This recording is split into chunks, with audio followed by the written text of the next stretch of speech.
जेलाव थानाय बिथांमोननि थाखायनो दिनै सोरबा एमएलए एमपि जानो हादों नङा होमबा बिथांमोननि न'खरखौ नायनायाथ' उइदाउट कुइसन नायनो नांगौ नङा होमबा रिभलिउसनारिफोरनि दुखु सुखुआ दिनै एमएलए मन्त्रि सोरबा कन्ट्रेक्टर जादों सोरबा साख्रि मावदों बिथांमोननि थाखायसो ना सोरबा जुदि जोंनि रिभलिउसनारिखौ जुदि फासि होनो थाङोना इन्डियानि संबिधानाव बेबादिबो लिरनाय दङ जाय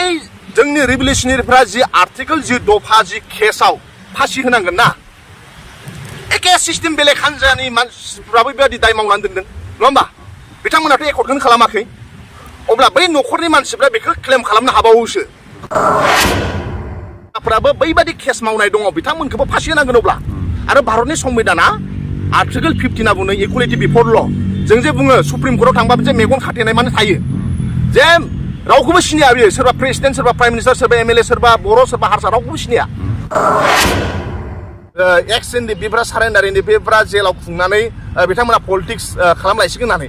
पलिटिक्स बिखौ एक्स एनडिपिफ्रा साना एक्स एनडिपिफ्रा इमसनखौ सानो बै जेल सिङाव थानाय मानसिफ्रा बिसोर दुखु दाहायाव दङ नङा होमबा बै दुखुथाया जोंनाव फैयो पलिटिसियानफ्रा मसननि खोथाखौ सानो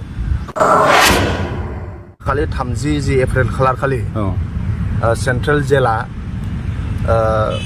जि बैसागु खुंदों बाव जाय बिथांमोनहा बिर जोहोलाव बिथांमोनहा जेलाव दङ बिथांमोननि फेमिलिजों लोगोसे जोंबो हाबनो खाबु मोनदों दा बिथांमोनजों सावरायनानै बिथांमोनजों लोगो हमलायनानै गोजोननायबो मोनदों आरो दुखुबो मोनदों नाथाय लोगो मोननानै गोजोननायबो मोनदों मानो होनोब्ला बिथांमोनहा जाहैबाय जाथिनि हारिनि बिर जोहोलाव दा बिथांमोन बादिखौ लोगो मोननाया जोंनि थाखाय खाफाल गोनां आङो बिक्रम दैमारिखौ साबायखर बावो बिथाङा सम सम ओरैनो थायोब्ला क'क्राझारनि सिमेन्टेरियाव थांनानै जाय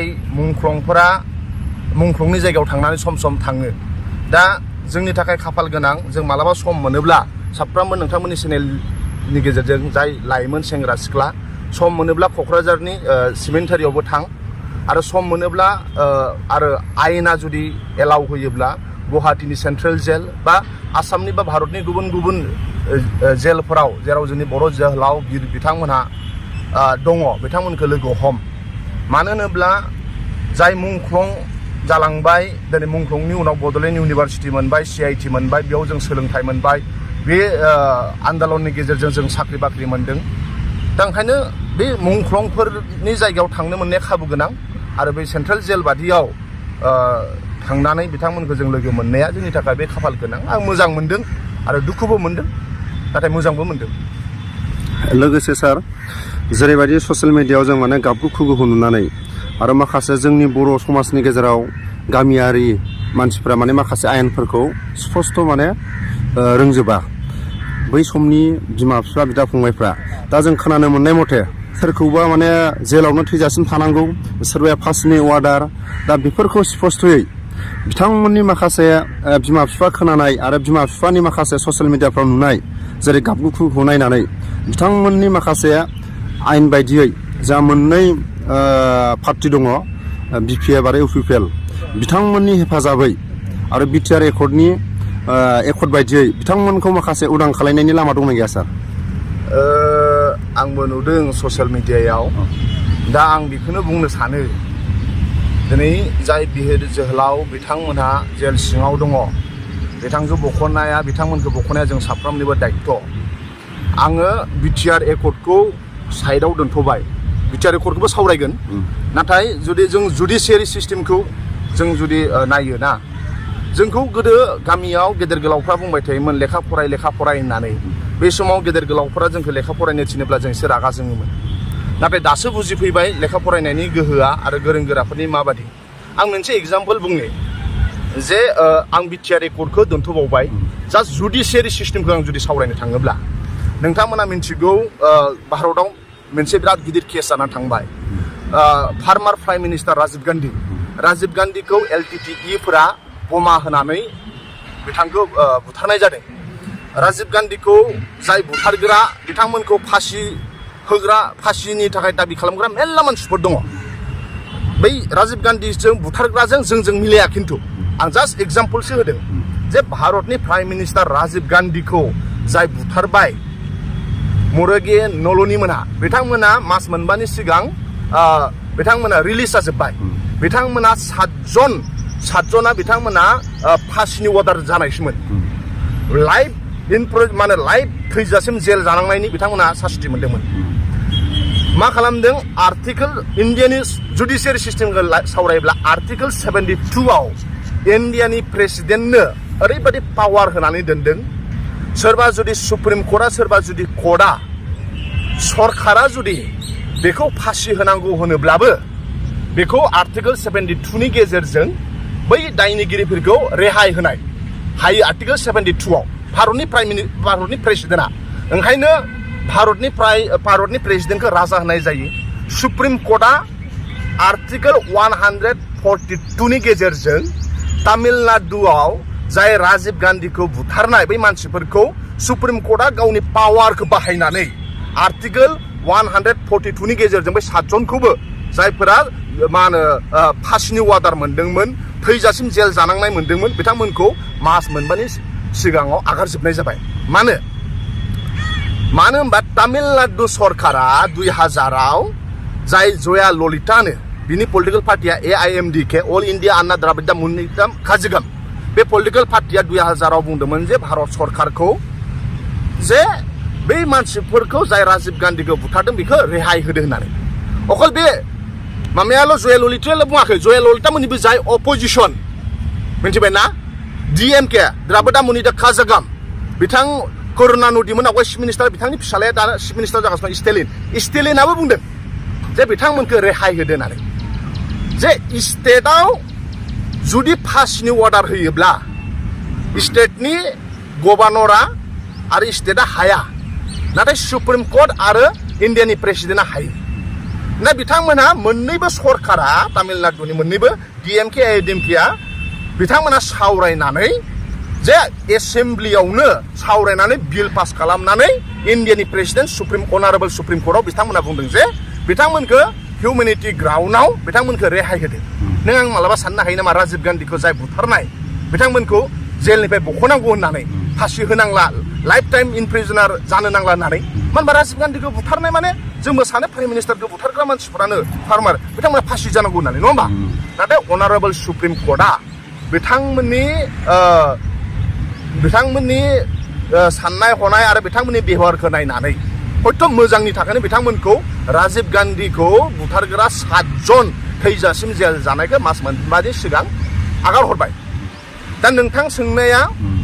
जे काउन्सिला पावार दंना गैया होननानै दा मा होनोब्ला इन्डियानि संबिधाना ओरैबादि होदों जों जुदि संबिधानखौ फरायोना B.R. आम्बेडकारखौ जों फुजा खालामगोन आर्टिकेल 161 आव राज्यपाल गभर्नरनो मोनफ्रोमबो केसखौ जुदि बियो इन्डियान आर्मिनि मार्शेल कर्ट ल' जुदि नाङाखै बा डेथ सेन्टेन्स जायाखै बै रायजोनि मोनफ्रोमबो केसखौ सल्भ खालामनो हानाय गभर्नरनावनो पावार दङ मिथिबाय जास्ट गभर्नरा हुमनाव बिसोर पुलिसनाव बिसोरो बा स्टेटनाव बिसोर पारमिसन लागोन सोंगोन आरो बे केसखौ माफ खालामगोन इन्डियायावबो इन्डिया प्रेसिडेन्टआ ओरैबायदि गिदिर केसखौ माफ खालामनाय दङ जायनाखि हम मिनिस्टारनिफ्राय सावरायनायनि गेजेरजों बिथांमोना माफ खालामो दा जोंनावबो आरो जया ललितायाथ' बुङाखै मानो होनबा बे राजीव गान्धीया प्राइम मिनिस्टारमोन जया ललिताया मालाबा बुंदों नामा जे जोंहा स्टेटआ पावार गैया जों बेखौ माफ खालामनो नाथाय इसोर सानदों नङा होमबा संबिधानाव प्रभिजन दङ दा जोंहाबो गभर्नरानो आं सानो जोंना आर्टिकेल 161आ आसामनि गभर्नरनो आसामनि बिसिबां स्टेट ल' दङ मेक्सिमाम बिनि केसा बे गभर्नरानो सल्भ खालामनो हायो आरो गभर्नर हायिखौ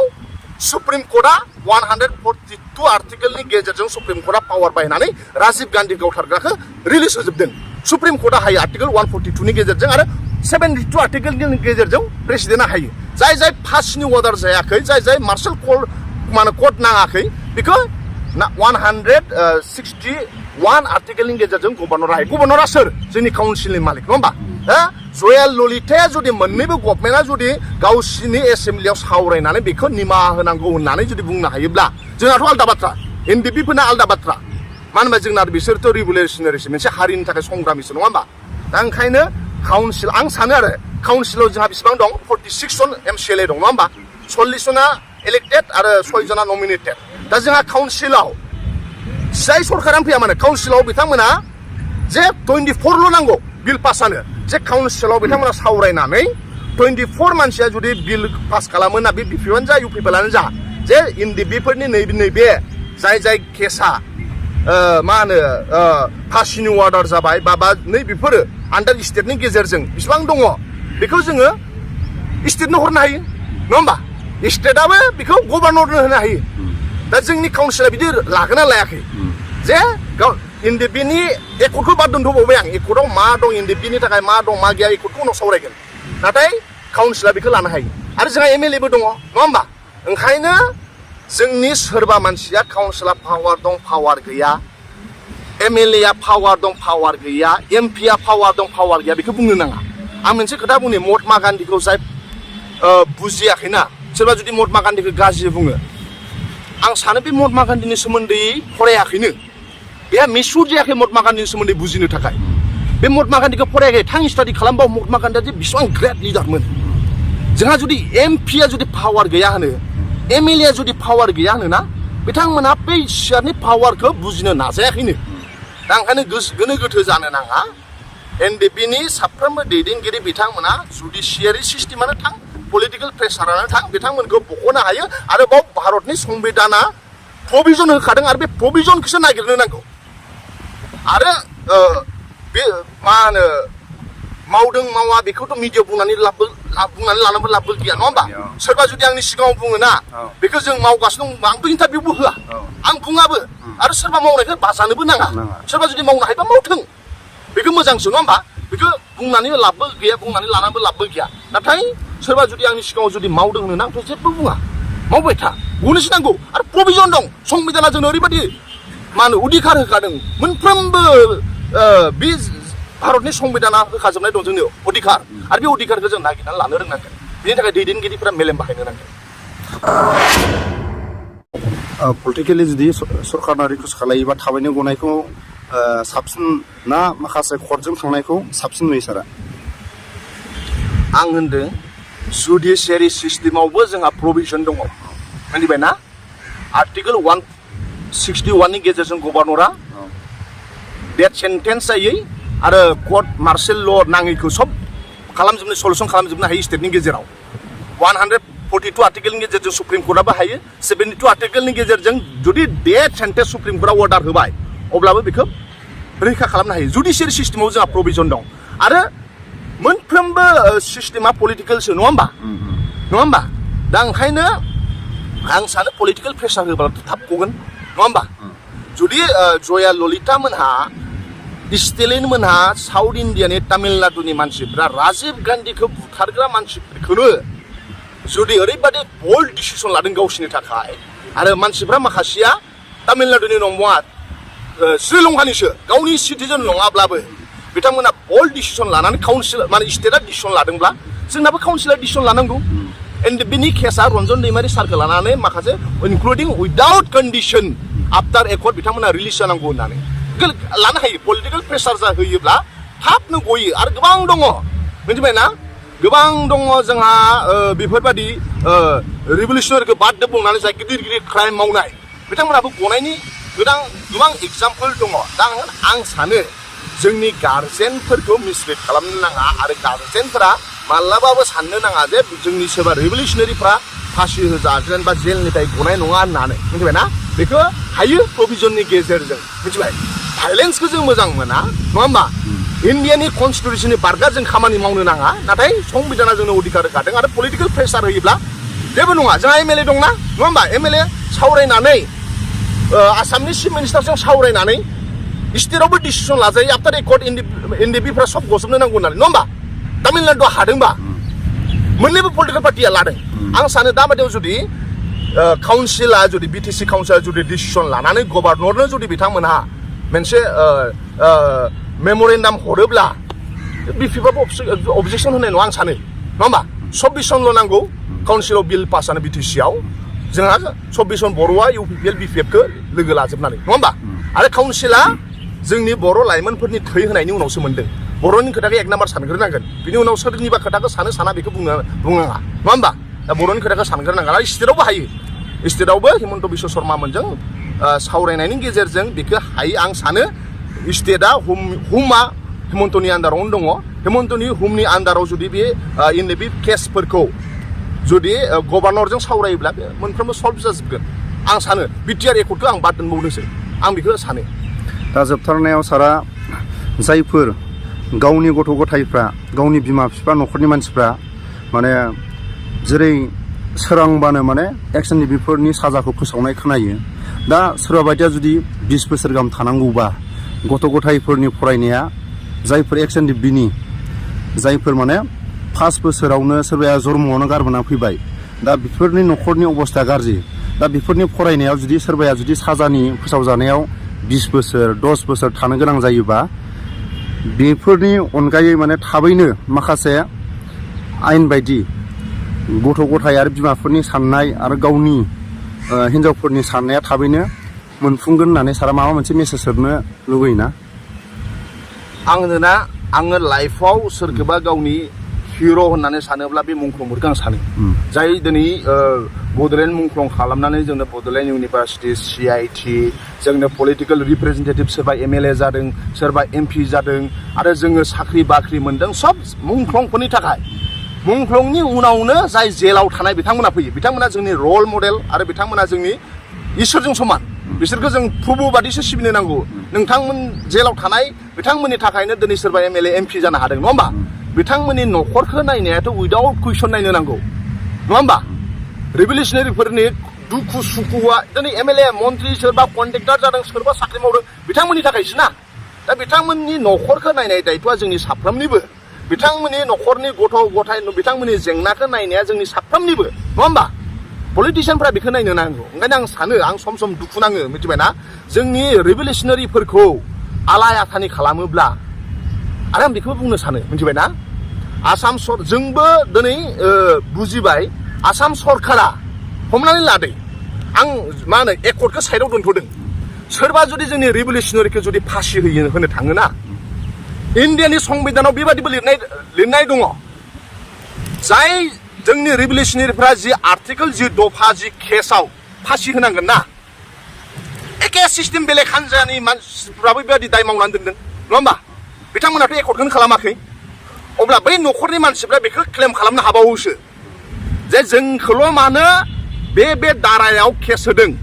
बैसोर हान्जाफ्राबो बैबादि केस मावनाय दङ बिथांमोनखौबो फासि होनांगोन अब्ला आरो भारतनि संबिधाना आर्टिकेल 50 बुङो इकुवेलिटि बिफर ल जों जे बुङो सुप्रिम कर्टआव थांबाबो जे मेगन खाथेनाय माने थायो जे रावखौबो सिनाया बेयो सोरबा प्रेसिडेन्ट सोरबा प्राइम मिनिस्टार सोरबा MLA सोरबा बर' सोरबा हारसा रावखौबो सिनाया आयेनाथ' साजा होनांगोन ना जोंनि रिभलिउसनारिफोरखौ जुदि गमामायैनो आंथ' साना होनो फासि होनो हागोन गमामायैनो जुदि सोरबा सोरनिबा नारसिनाव जुदि फासि होनो थाङोना अब्ला जों इन्डिभिजुवेल नों आंहाबो बेखौ केस होनो हायो जोंनि सायावल' माने बिदि जादों बेबादि दाय मावनाया उमुक उमुक हान्जायाबो दं होननानै मिथिबायना आङो भाइलेन्स खालामनो सानाखै सोरखौबा इन्स्टिगेट खालामाखै इन्डियान कनस्टिटिउसननि आयेना जि दं बेखौसो आं नोंथांमोननि गेजेराव फोरमायदों दा ओंखायनो जोंनि पलिटिशियानफोरा एक नाम्बार हारिखौ साननो नांगोन आंथ' हारिखौ सानो आं पलिटिशियान जानो हानाय नङा आं गावखौनो बुङो आं पलिटिशियान जानो हानाय नङा मानो होनबा पलिटिशियानफोरा मसननि खोथा सानो जों इमसननि खोथाखौ सानो पलिटिशियानफोरा साननो हागौ एक्स NDPफ्रा सारेन्डार NDPफ्रा जेलाव खुंनानै बिथांमोना पलिटिक्स खालामलायसिगोन होननानै पलिटिक्स बेखौ एक्स NDPफ्रा साना एक्स NDPफ्रा इमसनखौ सानो बै जेल सिङाव थानाय मानसिफ्रा बिसोर दुखु दाहायाव दङ नङा होमबा बे दुखु दाहाया जोंनाव फैयो पलिटिशियानफ्रा मसननि खोथाखौ सानो पलिटिशियानफ्रा 15 जन 20 जन MLAखौ बोरै देरहा होगोन बेखौ साननो हागौ नाथाय जों साना जों 15 लाख 20 लाख बर'फोरखौ बे हायाव जुगे जुगे बोरै फोथांनानै दोननांगौ राव हारिमुखौ बेखौ जों सानो ओंखायनो पलिटिशियानजों जों डिफारेन्स दं ओंखायनो जोंनाव एक नाम्बार हारि 2 नाम्बार हारि पलिटिशियानफोराबो खनसे हारिखौ साननानै जाहाथे एक्स NDPफोरनि खोथाखौ सिरियासलि लायो जोंहा बिदा फंबाया बिसोरनो जोंना गावनि होनबाय जों न'खरसेल' बिसोरनो बिदा फंबाय आरो जाय जेलाव दङ बिथांमोननि दुखु सुखु न'खरनि जेंनायाथ' जोंनिनो जेंना नङा होमबा जेलाव थानायफोरनि जेंनाया जोंनिनो जेंना बिथांमोननि फिसाफोरखौ फोरोंनो हायाखै बे जों फोरोंनो हायाखै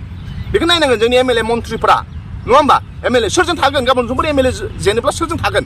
बर' रायजोजों थानांगोन ना ओंखायनो आं सानो मुंख्लंफोरखौ एक नाम्बार आरो सेकेन्डआवनो जोंनि संग्रामि रिभलिउसनारिफोर बिएलटिआनो जाथों एनडिएफबिआनो जाथों एकर्ड जालांबाय मोननैबो माबाया बिथांमोनखौ नायनाया जों साफ्रोमनिबो दायित्व आरो बेखौ जों अराय सम फोथांनानै लाखिनांगोन बड'फाखौ अकल सिबिबाल' जाया बड'फानि बुंनायफोरखौ जों गनायलांनो नांगोन बड'फाया दाखालिसो बिराद फेसबुकआव मैया बड'फानि थैनाय सान बिराद बुंदों ना आं थैलांनाय जिउआव आंहा एसेबो दाहा थानाय नङा नाथाय आं थैलांनायनि उनाव आंनि सानस्रिया जुदि थैफालाङोब्ला आंहा जोबोद दुखु थागोन होनदों दिनै बड'फा थैलांनायनि उनाव बड'फाया दुखु गैयानो नाथाय बड'फानि सिमांखौ फोथैयोब्ला बिराद दुखु थागोन ओंखायनो बड'फानि सिमाङा मामोन नङा होमबा दुखिया बर' रायजो राजाखौ नायनाय नङा होमबा जोंनि संग्रामि मानसिफोरखौ नायनाय दा ओंखायनो आं सानो